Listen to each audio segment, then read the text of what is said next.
This is the Irish Rally Podcast, brought to you in association with Tech and Tools, your dedicated tools provider focusing on diagnostic test equipment and specialised tools. Visit techandtools.ie for more information, and SVS Productions.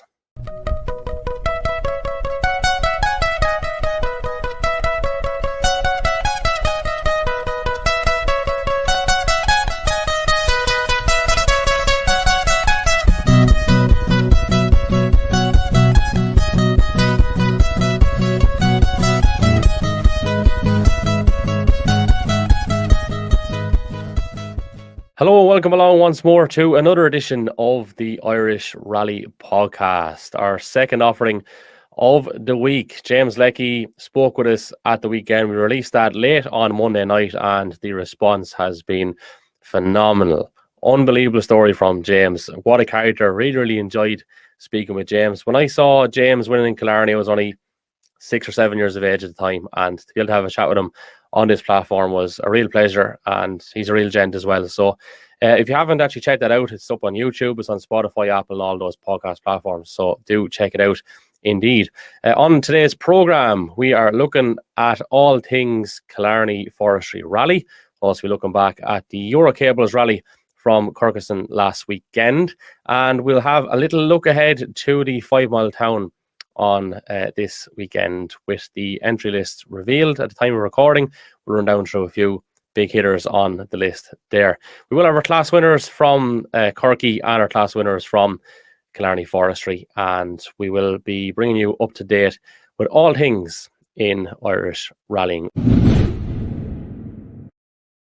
As always, you can follow us on Twitter, Facebook and Instagram at Irish Rally Pod, and subscribe on YouTube, Apple and Spotify for free there to be notified of exact release times. Not everything gets streamed through Facebook, but it'll always be on YouTube, Spotify and on Apple, so you get exact release times there. So in addition to what we outlined for today's programme, we will be chatting to Jack Kennedy, who won the J1000s at the Killarney Forestry Rally. We'll also be chatting with Stephen Wright, who obviously took honours in Corky last weekend, the first round of the Northern Ireland Championship, and he will explain to us why he actually hasn't registered for the championship. We'll talk the Billy Coleman Award, which he won in 2013, his career in rallying since that, and how he views rallying now in comparison to how he viewed it back then. So plenty to look forward to on the programme, but we kick things off firstly by hearing from young Jack Kennedy. Sligo Pallets Irish Forestry Championship kicked off at the weekend, and a key feature of that particular championship is, of course, the J1000s, which we love here on the Irish Rally Podcast. We love getting to know these up-and-comers. And successful down in Killarney over the weekend, or Castle Island, we should say specifically, was Mr. Jack Kennedy, who joins us with his father, Mark, here on the Irish Rally Podcast. Gents, how are we doing? Hello, how are we, Kevin? How's it going, Kevin? Well, listen, Jack, you must have been a happy camper yesterday. Yeah, I was very happy now. It's very overwhelming and it hasn't really set in yet. You know, I was only coming out of school there half an hour ago when I found out it was coming on here, so I haven't really got time to actually digest what's after happening. Yeah, well, I think even what you've just said has kind of messed with my brain a little bit, because I just think this is remarkable that you can go and do a rally, win it, and then you're back in school the next morning. So most of the time when I have people on here, they're talking about going to work the next day, or celebrating or something. Now, you're obviously probably not legally old enough to have a little drop of what maybe your old boy would have, but this is your reality. You're back for a bottle of Coke or a bottle of Cadet or something like that, and on to school the next day. So that's mad enough, I'd say. Yeah, it's fairly mad, to be fair. You know, we were home there probably about 11 or half 11, and then up for school at 7 o'clock in the morning. Jeepers. And like in the blink of an eye as well. So you probably went down Saturday morning? Yeah? Or we went down Saturday morning, yeah. Yeah, Saturday morning, overnight, straight into it and straight back. Like it's fairly heavy going, Mark, isn't it? It is heavy going, yeah. I just finished nights actually Saturday. I do night duty, so I come off night Saturday morning and then had to get into the van and head to Killarney then. Yeah, so like there's a long day Saturday. There are serious demands in it, but I suppose when you see how yesterday panned out for Jack, some of it is worth it anyway, says you. Yeah, it is. Yeah, it was definitely worth it in the end. In fairness, there's a lot of commitment goes into it and time goes into it, and in fairness, some great racing yesterday sort of was between the all the juniors. In fairness, there was only 6 seconds in it after the first 2 stages between the top 5, and it'd be great if it stays like that for the rest of the year. It's a close battle. Yeah, and Jack, even at the end there, less than 6 between yourself and Tommy Moffat. So it was a right ding-donger across the day. Talk us through it. Yeah, it was very fast racing all day, I suppose. And there's a good few juniors who went off for the start of the day, who we thought may have been a threat at the start. And then Tommy was on his toes, and then we were trying to keep up, I suppose, throughout the whole day. And we had a bit of a moment on stage 5, and I thought it was after throwing it all away. But then we managed to take another 1.4 out of him, and then the last one, there was still another 1.4 was the gap going into the last stage. So we knew it was now or never was when we were going to win one. So me and Colin and I just put the head down and we went for it. Colin O'Toole is obviously a very good friend of mine here on the Irish Rally podcast, and indeed in general. That relationship, how did Colin end up in beside you? Obviously, probably goes back a bit with Mark there, yeah? The Colin and the father would be good friends for years, and Colin actually sat in with me last year for Carrigan Shore, and so he decided to jump in the Navy seat for the weekend. Good stuff. So what did he say to you before you went into the last stage, or did you need much guidance yourself? He didn't say a whole lot. No, all he said was get out to the finish. So yeah.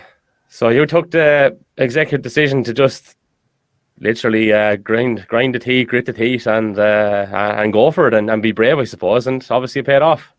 Yeah, I knew Tommy was going to be hard to beat, and I'm sure anyone that's in the J1000 class knows that Tommy Moffat is very fast, and so we had to give it all or nothing. Yeah, and just regarding your competitive history, so firstly, what age are you at the minute? I'm 17. 17. And it's only your second year, I think, in the J1000s here, and you did a sprint or two in late 21, is that right? Yes, that's correct. Yeah, so you have a nice bit done for lads your age, considering I'm 32 nearly and have no rallying done. But, it's great. And last year, obviously, with that whole championship, it must have stood to you going into this year. You got an idea, you got seat time, you got a flavour of it. Do you feel that has actually been a big advantage to you? Oh, definitely. We started off, last year we competed championship in a Nissan Micra that we built ourselves at home. Mm-hmm. And last year was just kind of easing myself way into rallying. And then over the summer, we built the Volkswagen up that we have now. And it's night and day difference compared to the Micra. But it was definitely last year gave us a good boost to get the win in Killarney. Mark, can I bring you in on that? Because that's obviously a lovely thing to be able to say that the two of you went at the car, 2 cars, obviously, and probably a lot more that we don't know about as well. And now you have something like this to talk about, like. Yeah, I got that car last summer, just cropped up. So it was supposed to be his first car for the road. And so we bought it for a spin one evening because obviously see the difference between it and the Micra. So that was all right. I came home the next day and here was the whole interior out of the up around the yard. And he says, like, the Micra sold, we're going rallying this. So I suppose once it came to that stage, I had to get stuck in and give him a hand and get it together. But he's done most of the work himself, in fairness. I just stood behind him, shouting in the ear and giving out, I suppose. But he's taken everything on board, and he sees the preparation that has to go into it to get everything reliable, and the commitment that it needs to get it to the top. Yeah, and that's not always easy, lads, because Mark, you're obviously passing on good advice, but it's not every young fella that wants to take the advice from a parent or a relative, and someone who's not a parent or a relative could say the very same thing and they might listen to him a bit quicker. So that's good to hear in Jack's case. Anyway, I'm sure it's not always like that though, is it? No. In fairness, he's a good student, all right. Now, in fairness, but anyone says to him, he'd take it on board and he'd get down the road a bit quicker when people learn from the elderly who's been there before, like. Yeah, because you've quite a history. You were a quick man back in the Nova in the day, and you've obviously kind of maybe stepped aside now to let Jack have a crack at it, I guess, yeah? Yeah, I used to be quick, but my problem back years ago, I might take 20 seconds out on the first stage, but the second stage I'd be running back up the road then with the OK board. So trying to get him over that step first was my main aim, and get him to finish rallies, and I suppose I taught him the little bit I know about driving through car control or whatever, and just help him along that way. But when it comes to competing at the top, I suppose it's like putting your child on the swing. You don't push him that high in the playground. You need someone else to push him, like. And that's where Conor Toole comes in. Then he's a vast experienced driver, very quick in his day as well, and he knows where he can go hard and where he can't go hard. And I had a fair idea on the last stage. There was the last stage, that Mount Eagle stage is all downhill, and he goes well on the downhill. So just told him he's backside back into that seat and pull them belts and just go for it. Yeah, and I suppose Colin won't mind me saying this, but there's a large cohort in his family that play a bit of football as well down there around Kilbride, and some of them can be fiery enough at times. I'd say Colin is probably one of the calmest out of the whole family, so you've fairly landed on your feet there with that, and I get on great with the whole lot of myself, so there'll be no offence taken to that, I'm sure. But yeah, I mean, it is good to have someone, a wise head in beside and stuff like that. But I'm even looking at this. This is no great surprise if you're following what's been going on, because Mark, you touched on consistency, and where you might have lacked it, at least you can impart that knowledge now that's a must. And if you look at last year, like Jack, you had a podium there, at least in one event anyway. So you're taking on any information, you've learned from it, you're moving forward, and obviously you've got goals in place. So you have to enjoy this whole thing, I would say. That's the most important thing, Jack, isn't it? Yeah, and join, I suppose, and everyone at the end of the day, everyone wants to win, I suppose, but can't go in favour sometimes. But yeah, but it's learning. It's like what John Kavanagh, the UFC trainer, says: win or learn, isn't it? Like at the end of the day, there's going to be, pardon the expression now, because I know you drive on them, but there is going to be ups and downs, like in the whole thing. So it's probably just about being open to learning and taking it on board. And according to your old boy, you're not going too bad in that department. So onwards and upwards. No, seat time is crucial, and I suppose getting as much experience as you can, and being in the seat as much as you can is vital, because it's not like playing hurling or football where you can just go out to the field and you can buck a ball around and improve all your skills. Like, you have to be in the situation, and you have to go to racetracks, and all that costs money at the same time. So it's a lot harder to develop your skills, I suppose. Mm-hmm. So you kind of take in as much as you can while you're at it. The silverware in front of you as well, obviously that means a lot for very clear reasons. And Mark, if you want to take this up, take it up, but talk us through it there. We can't quite read what's on it, but most people will know what we're talking about here anyway. Yeah, there was a special trophy for the Owen McCarthy. The McCarthy family put it up for the first J1000 winner, and it's an honour to have it in the house. Yeah, and Jack, no matter what happens, like, your name is on that as the first person to have their name on it. That's pretty cool, like. Yeah, it is fairly cool, and obviously it's a very sad situation what happened last year, and for my name to be the first name that's on the cup, it's a great honour. Yeah, good stuff. So, if I was to ask you, Jack, what is the dream going forward? You seem a very calm and measured type of guy for a chap at the end of the day. What would you like to achieve in this sport? Well, I don't want to jump the gun now after we win the first round, but I'd love to. Hey, come here, hold on. I'll be asking this to every J1000 person that comes on with me here this year, so you needn't worry. We won't be accusing you of getting carried away. It's all good, man. Yeah, I don't want to jump the gun, but I'd love to see myself win the championship, and that's kind of what the whole idea behind was, building the up and building a proper competitive car for the championship. And so that's kind of the goal at the moment. Good stuff. Calm, measured, assured. I'm liking what I'm hearing there. Mark, you want to talk us through Healthy Homes there as well, while you have what do you call it, very conveniently placed yourselves in front of it there. We'll give them a shout out. Yeah, this is your brother's involved in this company. He's part sponsor. We're here actually checking our bonus check here now, so we are doing. No, we are. So yeah, in fairness, the Wexford business have been supporting Jack brilliant over the years. Trinity Motors and Scanlon Foods, R&W Limited, Pantire, and in fairness, J&J Services come on board as well now with Colin and that. And without them, it wouldn't be possible, in fairness. And if anyone else, in fairness, wants to come along to keep the train on the road, it would be great. Lads, just a word, I suppose, before we wrap it up on Craig Breen as well. You know, we saw the press release the other day. He's obviously come on board. And Mark, for anyone who hasn't heard or seen it, give us a little run through and how grateful and how cool this is for the likes of Jack and all the boys involved. Yeah, in fairness to Craig, this is a massive boost for the J1000s this year to push it on another level. The interest now will grow massively of J1000 cars coming out over, hopefully, I'd say. And the prize is €10,000 worth in between vouchers and a trip to John Huygens Rally School. I remember looking for ads, John Huygens Rally School back more used when I was a young lad, and for someone to go there, it would be fabulous. And Craig's experience and his media presence is going to be a massive boost to J1000s. And he's hoping to be up at one of those tuition days as well, I think, isn't he? Yeah, I have a tuition day in Tina on the 11th of April for all J1000 signed up, so that's going to be a good day.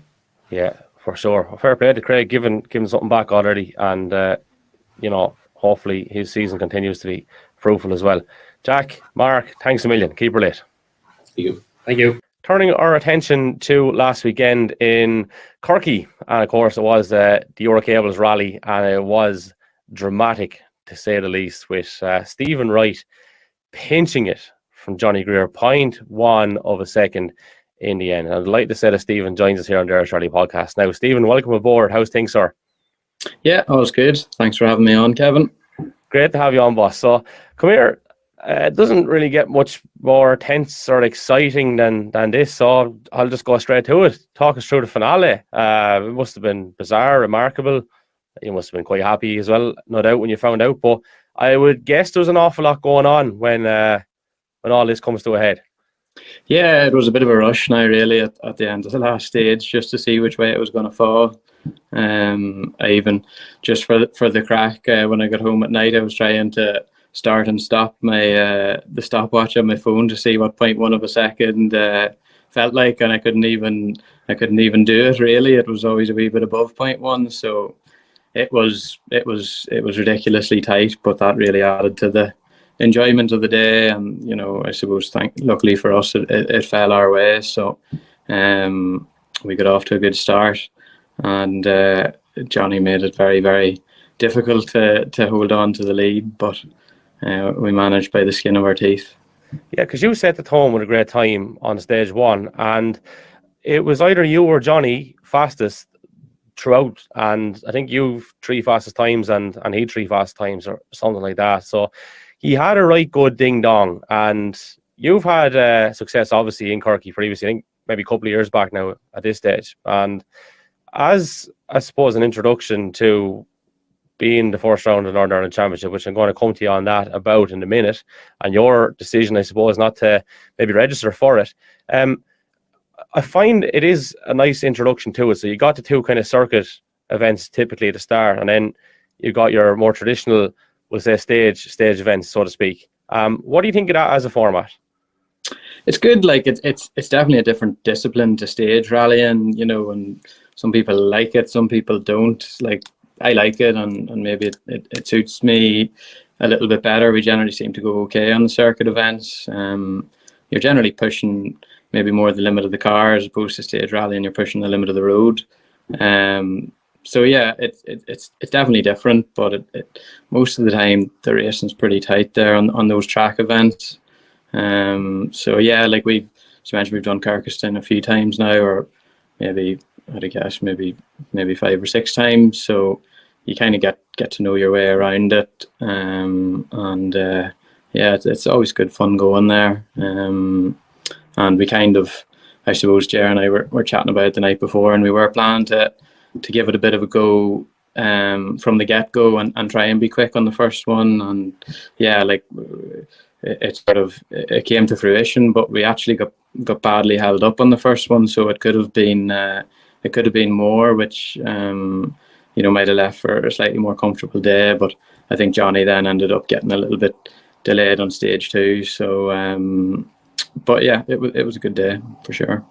Yeah, and I suppose during COVID in particular, it was an advantage for that championship to be able to start with single venue stuff, just in terms of logistics and everything, and any possible spread that may have occurred because of it. And thankfully, there was no stories in that regard. And thankfully, we moved on from all that crack now at this stage. Not to say it's not out there, but there's a lot less we thought about, thankfully.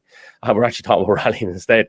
So, from your point of view, so you won the NI Championship in 2019. You've made the decision this year to not register for the championship. Can you tell us why?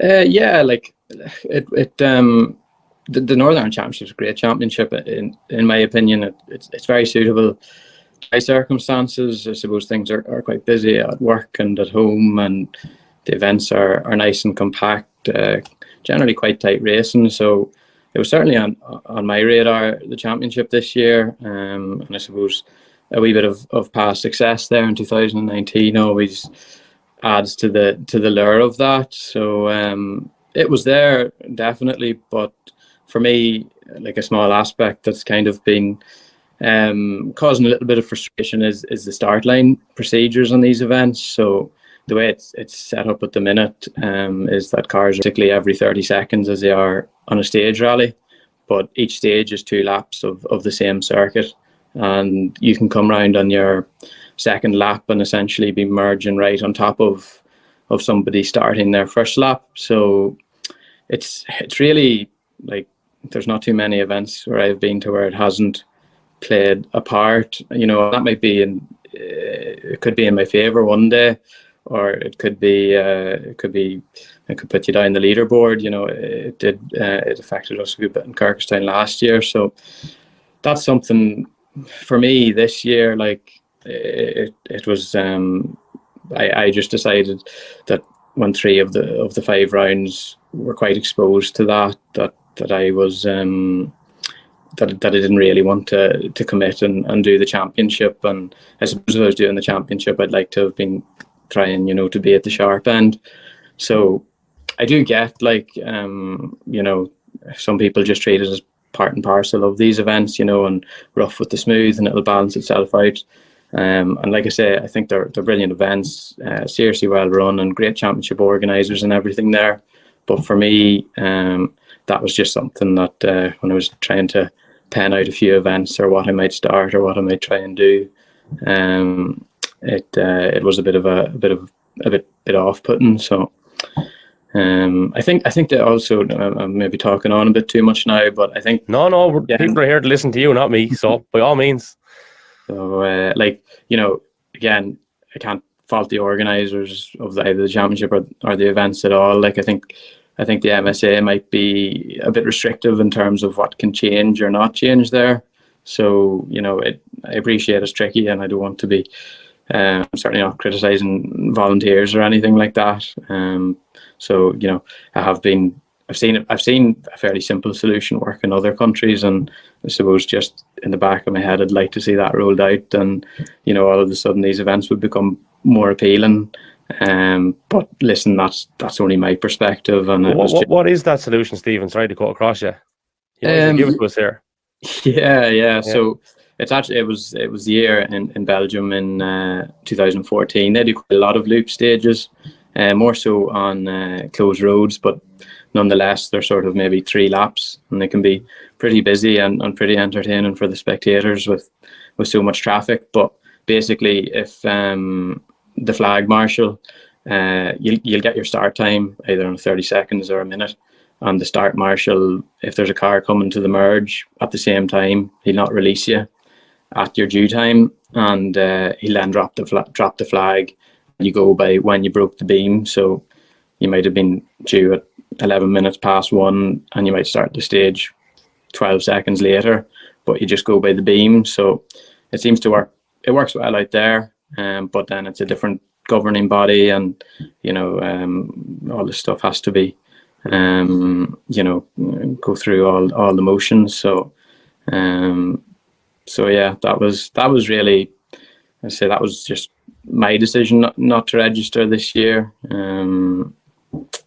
So So to cut across there, then, I mean, logistically, I don't know how much or how little that would add. It seems, a solution of common sense perhaps. But from your point of view, then, having said all this, because you won at the weekend, is there a tinge of regret now that you haven't registered?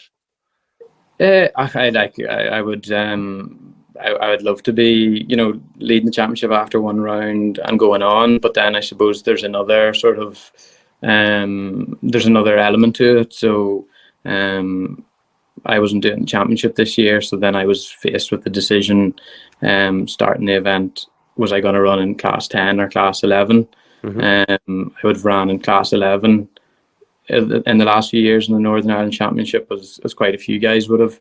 Class 11, I suppose, for those that don't know, it's pretty much running with a slightly bigger restrictor in your R5 cars. Gives you a wee bit more grunt. So in my case, I'm still in the Mark 1 Fiesta, which is a little bit, more dated than the latest spec R5s. And I suppose you also have the WRCs that are still eligible for the championship. So that big restrictor would sort of bridge the gap, and it had left for pretty close racing in past years. But the championship organisers decided, and I think of the right train of thought, to try and maybe that class 11 scenario is a little bit open ended, and maybe some people will take it to different levels. But basically, class 11 was no longer eligible to score championship points.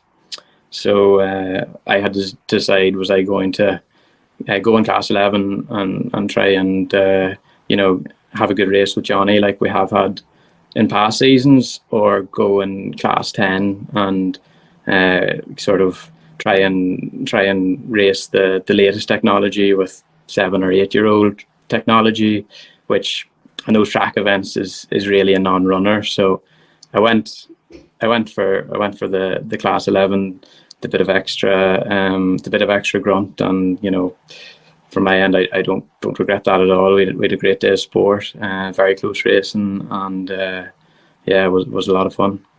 Would there be much difference speed-wise, do you think, between yourself and Johnny, in terms of not in terms of driver now, but you can answer it in that context if you want. But no, I actually, of course, mean in terms of the machinery. It's sort of apples and oranges. It's pretty hard to compare. They're in two different classes essentially. So my view on it would be that Johnny and I have both been around Kirkistown a lot of times, and I certainly felt like I was extracting a good bit out of my car around the track. I know he did as well. So I don't feel there could be much in it, but who's to know, really? I think if you read some of the post-event reports, and I think Johnny's probably of the view that my package is a bit better. But if you probably were asking me, I'd probably rather be showing up to that rally in a C3 than my own car. But bottom line is we don't really know. But nonetheless, it made for a good day's sport. And like I say, I wasn't I think what the championship are trying to do with normalising that class structures and stuff is probably a good thing, and it's good to see them moving forward with it. I definitely don't disagree with the rationale or anything there, and I wasn't going out to prove a point or trying to win the first round in a non-eligible class. I was just going there to try and win an event I'd won a couple of times before with the cards that I had. So yeah, it was an interesting sort of dynamic, I suppose, and things we had to think about in the run up to this event. But now that all's said and done, everybody'll have their own views, but I'm quite happy with the path we took with it. And just before we go a little bit into the past, what at this moment in time would be your kind of future plans then this year? Yeah, so we're going to Midlands in a couple of weeks' time. So it's probably, I'm kind of one event at a time for the most part. Generally, it won't be going too far from home really this year. just again with time constraints. But yeah, I done a few events last year, especially nationals at the start of the year, and really enjoyed them. Really been enjoying the sport, to be honest, the last few years. So I like to try and keep my eye in and blow off a bit of steam the odd weekend and have a bit of fun. That's what it's all about. And look, you're involved in rallying competition-wise since you're maybe 17. And I know your family are obviously ingrained in it. There's huge connections, and it's a great rallying heartland that you're in up there. But what struck me is it's 10 years this year, correct me if I'm wrong, since you won the Billy Coleman Award. And you've done an awful lot of rallying. I know you're 33 years of age or thereabouts, right? But you still have covered an awful lot of ground. You've been to a lot of places, ERC events, had a pop at the tarmac, won the NI. You've seen a lot and done a lot. How much has changed in your mind in those intervening years? Like you mentioned the enjoyment. I'm not quite sure if we were interviewing you after winning the Billy Coleman as a 23-year-old or wherever you were back then, that you will have been of the same mindset. Obviously, you've matured, you've learned to enjoy it.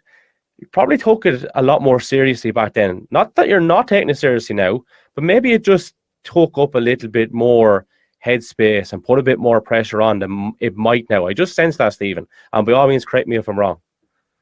No, like I'd say you're right, Kevin. Like I would have, in my younger years, like there would have been a lot more maybe time spent in the evenings or even interfering in the days, thinking about rallying. Life just doesn't really allow for that at the minute. But to be honest, the approach we've always taken to motorsport, and my dad has been probably my biggest influencer and encouragement, but enjoyment's always been number one. The competitive element's always there, but even whether it was the Tarmac Championship or the Billy Coleman or the season after with the Billy Coleman, it had to be something that you were enjoying, because there's a lot of people putting a lot of effort into to get into an event, not to mention all the costs and things involved. So that was always up there. But yeah, you would have, I would have spent more time studying things and thinking about this and thinking about that in my earlier years. But yeah, it's a bit mad to believe, really. That's 10 years. So I probably went into the Billy Coleman interview with a 5-year plan, and it definitely didn't it didn't point towards here in 10 years. But that was a brilliant award, really, and it gave me a great year to progress after that. And I probably wouldn't have I may not have made the step to R5 machinery after that. It's definitely kept me involved in the sport, I think, and at a level that I enjoy. If you look at the memories though that you've made, okay, I get the feeling that you're saying to yourself, right, my 5-year plan didn't really go according to plan, but think of all the things you've done in that period of time and the crack you had and all, which is a very important aspect of it. And then you couple that in with what life actually involves as you get that little bit older and your priorities change and stuff like that. I mean, it's not panned out too bad, is it? No, listen, that 5-year plan is a bit in jest. I think everybody goes into the interview with a 5-year plan. So yeah, no, the sport has given me an awful lot, even just in terms of a circle of friends as well, never mind, the experiences. So what would be a particular highlight, Stephen, then, we'll say?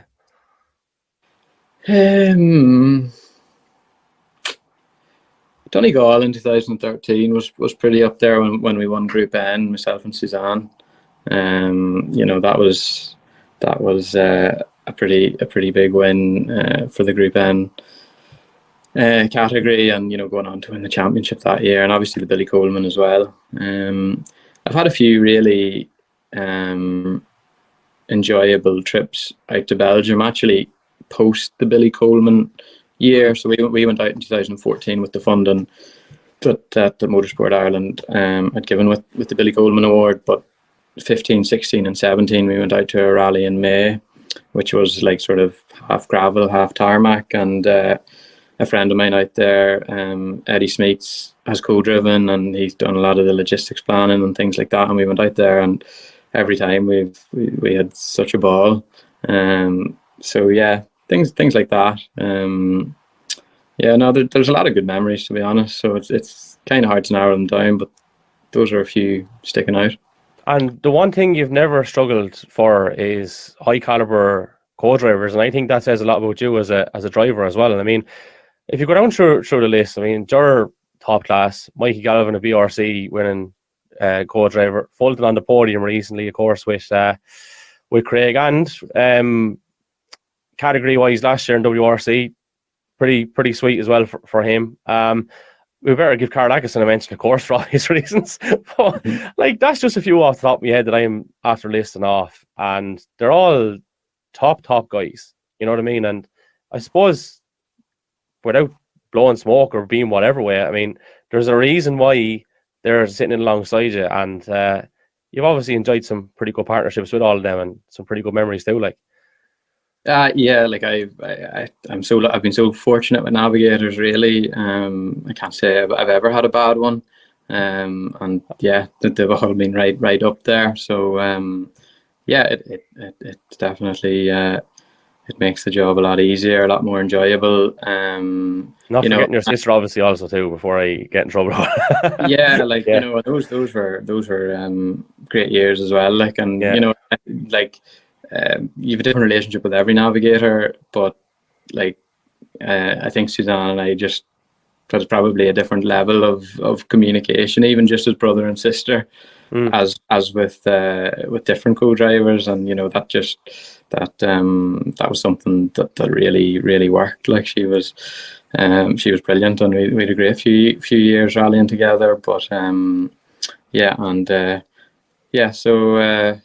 A couple of my friends gave me a bit of stick for a while that I was chopping and changing a bit, but really my plans are quite fluid, so it can make it a little bit hard the last few years to kind of keep steady co-drivers. But you know, I say generally I've been lucky enough to have the right people alongside me, and you know, help get some results and get a bit of enjoyment. So, Stephen, to wrap it up, because I know we're kind of tight on time, I feel like we've spent a lot of this conversation talking, I mean, about the past, which we were always going to do. But we were talking about it, I feel, subconsciously, in the context that it's nearly like Stephen Wright is finished up. There's a lot more to come from you, boss, at the end of the day. I mean, this is just a particular juncture. And, you know you might be picking and choosing and seeing what is happening on a week-to-week basis, maybe even a day-to-day basis, right? But I think there's a good bit to come. And all I can say is I wish you the very best luck, and hope it works out well. And you know, thanks again for jumping on with us. You know, thanks very much, Evan. Yeah, no, hopefully you're right. Like, I'm enjoying sport a lot at the minute. Like, you know, it's a bit of a, you know, I love going whenever you feel like you can, you know, and you're not maybe dropping the ball maybe on other fronts. So yeah, like I'm definitely keen to be out and knock a bit more out of the sport. So yeah, and so yeah, thanks for having me on, and thanks for the good shows as well. It's good to listen in the evening sometimes. All the different topics in rallying. Good stuff. I really appreciate that, Stephen. Thanks again for coming on, and we'll chat to you again soon. Well done at the weekend. Thanks, Kevin. Yeah, so fantastic stuff from Stephen Wright there. Really interesting guy. Lots of information, lots to share with us, and had no problem putting things out on the record and his view and his opinion as well. So hopefully we see lots more of Stephen over the coming years indeed. On a sad note, we want to pass on our deepest sympathies to the family of Ronnie Bustard, who sadly passed away recently. Ronnie was the 2022 Queensland champion out in Australia, and we just want to pass on our condolences. So in Qatar, Larkin Moore finished 5th overall, and Niall Burns not so fortunate there in getting across the line. Some issues saw them not able to finish the event. So it brings us on to our class winners, and we will begin firstly with the Eurocables Belfast Stages Rally. So we'll run down through the top 10 first of all. So winning the rally was the man of the moment that you heard from a little bit earlier, Stephen Wright, with Ger Conway alongside, by 0.1 of a second over Johnny Greer and Brian Crawford. Good to see our good friend Brian Crawford in with the next generation of Greers. We know he's not too far away from Johnny at all times, but having sat with Davey and all as well, it was pretty cool to see him in action there. Aaron McLaughlin third with Darren Curran, fourth Gareth Sayers and Garrett Gilchrist, fifth Derek McGarity and Graham Henderson, Stuart Bigger staff and our good friend Anthony Nestor in sixth. Stuart had a little tumble out on a bicycle, which provided us with a lovely photo. We made a caption competition out of that, and Derek Flynn, as the name suggests, was in like Flynn, and we sent him out an Irish Rally Podcast hat there just for good measure. Sorry, Stuart, by the way. But anyway, Joe McGonigal 7th with Kieran Gainey, 8th Jason Dixon and Shane Byrne, 9th Darren Gass and Sam Hutchison, and Mike McGarty and Damien Garvey making up the top 10. Moving on to the classes then. So Class 1, Jimmy Mills and Ashley Trimble. Class 2A going to Kyle White and Sean Topping. Class 3, Stevie Whitford and Johnny Hart. And of course, the Micro Challenge, a big feature of the McGrady Insurance Northern Ireland Rally Championship as well. Stevie Whitford, what a character. We're hoping to have Stevie on very, very soon. Indeed, he'll definitely have stories to tell. He took honours there from Philip White and Brian Rowan. Peter Dowds in third with Stephen Dowds. Class 4, that went to Carol Follis. Class 5 going to Jonathan Strain. Class 6, James Kennedy. Class 7 then, and top 2-wheel drive home was Jason Black with Garrett Black in the infamous Starlet. Class 8 then went to James Convery. Class 10, Johnny Greer, Brian Crawford, and Class 11, of course, the open class there going to Stephen Wright. So turning our attention to the Killarney Forestry Rally classes then. Class 1 going to Jack Brennan and John McGrath. Class 2, Colin McBride and Liam McIntyre. Class 4, PJ O'Connor and Denny Graney. Class 5, now obviously the 1, 2, 3 with the overall. So Mark Donnelly and Stephen O'Hanlon won the rally. Ryan Caldwell and Arthur Kieran second, and Steve McCann, Tommy Hayes third. Tommy Hayes, an absolute institution of knowledge when it comes to Irish rallying, and you know him from the Sprint podcast and from previous media duties as well. And he's not too shabby in the Navy seat. Just in terms of Mark Donnelly and Stephen O'Hanlon, we did look for Stephen O'Hanlon to come on. He got tied up at work, so unfortunately we weren't able to have a chat with him. And Mark Donnelly is very busy too, for very different reasons, which I won't disclose on the podcast just in case he would want me to. But well done to the two lads indeed. So Class 7 went to Ray Breen and our good friend Micheál Maher. Class 9 went to Francis Kelly and Charlotte Egan. Again, good friends of the Irish Rally podcast. Class 10 going to Danny O'Leary and Caitlin O'Leary. Class 11F, Dario Tempesta and Kieran Carroll. 11R going to Shane McCanny and Conor McGurn. Class 12 going to Donald Connolly and Danny McLaughlin. Class 13, Hugh McQuaid and Declan Casey. Class 14, Mickey Conlon and Paul McPhillips. 15 went to Sarah Wharton and Donald Falvey. Class 20 going to Derek Mackerel and Eamon Creedon. And Class 21 going to Jack Kennedy and Colin O'Toole. It was indeed a very, very enjoyable Killarney Forestry Rally by all accounts, with Mark Donnelly and Stephen O'Hanlon taking the overall win. 10.9 seconds over Ryan Caldwell and Arthur Cairns. That's serious progress from Ryan Caldwell. We know that the strides that he's made, but that's a real signal of intent. Patrick O'Brien called it on social media. He said, watch out for this guy. He wasn't too far wrong. Stephen McCann third with Tommy Hayes. Niall McCullough and Ryan McCluskey fourth. Jordan Hohan and Paul Hohan fifth. Brendan Comiskey, Martin Connolly sixth. Derek Macker, Lemon Creedon seven. Gary Kieran and Chris O'Callaghan eight. Ray Breen and Micheál Maher nine. And in 10th then, Ashley Dixon and Martin Brady. So after getting distracted talking about Mark Donnelly and Stephen O'Hanlon, who we wish our congratulations to once more, we move back to Class 5 because with Mark and Stephen winning overall and Ryan Caldwell, Arthur Kieran second and Stephen McCann, Tommy Hayes third, it meant the class win in Class 5 went to Niall McCullough and Ryan McCluskey, Jordan Hohan and Paul Hohan second, and Brendan Comiskey and Martin Connolly third. So we now turn our attention to 5-Miletown, which is on this Saturday course. And Mark Donnelly, who we mentioned, successful along with Stephen O'Hanlon, is seated at number 1 in the Fiesta R5. Viv Hamill, who had a pretty good run of it early doors down in Killarney, he's seated 2. Conor McCourt and Caelan McKenna third. 4th seated there is Garrett Mimna and J. Barry McCartney. Ryan McCullough and Ryan McCluskey seated 5th. Mark Donnelly and Barry McNulty 6th. Ryan Caldwell and Shane Byrne seated 7th. Johnny Leonard and Niall Byrne seated 8th. David Condell and Mick Cody seated 9th. Great to see Mick Cody back in alongside David Condell for a spin. Derek Mackerel and Emmett Sherry 10. So that completes the top 10 seedings. But there is some heavy hitters beyond the top 10 as well. When you go down through that entry list, you see your Adrian Hetheringtons and your Shane McGurrs. That ladder will be a sight to behold.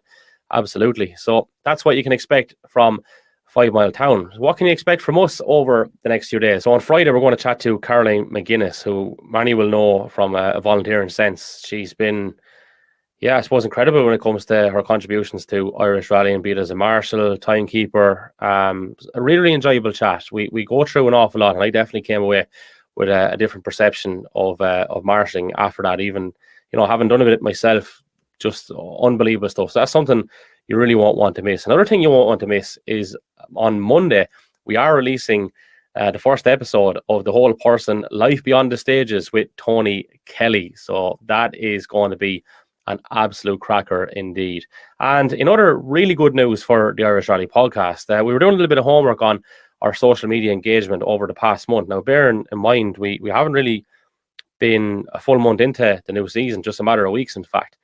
And Mark Alcorn might indeed have something to do with this, but our Facebook post reach at the time of recording, 552,704 over the last 28 days. Engagement, 49,671, and another 583 new page likes. So all I can do is tip me hat and say thank you so much to everyone who is consuming our content in those numbers and engaging in our content as well. And thanks once more to Tech and Tools and SBS Productions for coming on board with us. The title sponsorship package is still available, and that is the whole kit and caboodle rebranded. If you are interested, it would be the insert title here, Irish Rally Podcast, not just in terms of being on air, but indeed our social media pages and everything would be renamed as such. So if you want to get in touch with us, irishrallypodcast@gmail.com, or send us a DM. You can see we've upped the game, and our response and the engagement figures have really, really blown us away. And we're so thankful to you, the listener and the viewer, for your contributions to the Irish Rally Podcast. If you have a general, I suppose, point that you want to make, you can also email us at irishrallypodcast@gmail.com or send us a DM. Also, we endeavour to give everyone a fair crack here, and that's the way the podcast will always be. So that's where we leave it on this edition. As we said, the interview with Caroline will be released on Friday, and on Monday, something special to look forward to as well. So until next time, take care.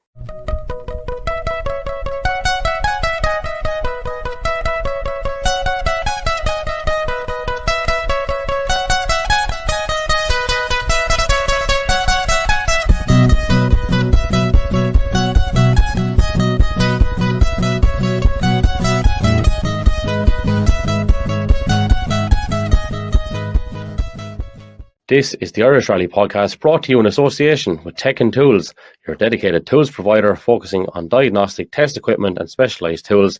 Visit techandtools.ie for more information.